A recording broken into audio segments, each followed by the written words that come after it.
ഒരു മീനുണ്ട്. ആർക്കാ വേണ്ടത്? രണ്ടാളും കൂടി അടി കൂടരുത്. ഇമ്മ എനിക്ക് വേണ്ട മീൻ കാക്കാക്ക് കൊടുത്തോളി മീൻ എനിക്ക് ഇഷ്ടമല്ല. തുടങ്ങി അവളെ കാക്കാനോടുള്ള സ്നേഹം. അല്ല ഓനെ ഇതാണോ പ്രസവിച്ചല്ല ഞാനാണോ? പ്രസവിച്ച് ചിലപ്പോ ഉമ്മയിക്കണം, പക്ഷെ ഓൾക്ക് ഇഷ്ടം കാക്കാനോടാണ്.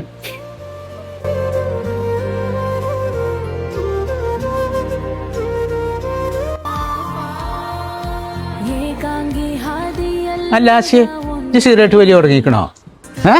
സിഗരറ്റാ? ഞാനെന്നല്ല എന്ത് എന്നെ പോലെ തന്നെ എനിക്ക് തോന്നി. അതേ ഡ്രസ് ഇട്ട്. പിന്നെ കുട്ടിയാ പറഞ്ഞത് ഓനല്ലാന്ന്. ഞാനൊന്നല്ല. ചായ ഉണ്ടാക്കി വെച്ചിക്കണേ. എല്ലാരും വന്ന് ചായ കുടിച്ചാ? അനക്കല്ല പാപ്പ 2 ദിവസം മുന്നേ 100 രൂപ തന്ന കുറ്റിക്കിടാന്. ഇതെന്തിനാ എനിക്ക് ഇപ്പൊ പൈസ? അതോൾക്ക് സൈക്കിളോ അങ്ങനെ ഇരിക്കമ്മ അല്ലേ? എനിക്ക് സൈക്കിളൊന്നും വാങ്ങാനല്ല, കാക്കാക്ക് ബർത്ത്ഡേക്ക് ഫോൺ വാങ്ങിക്കൊടുക്കാനാ.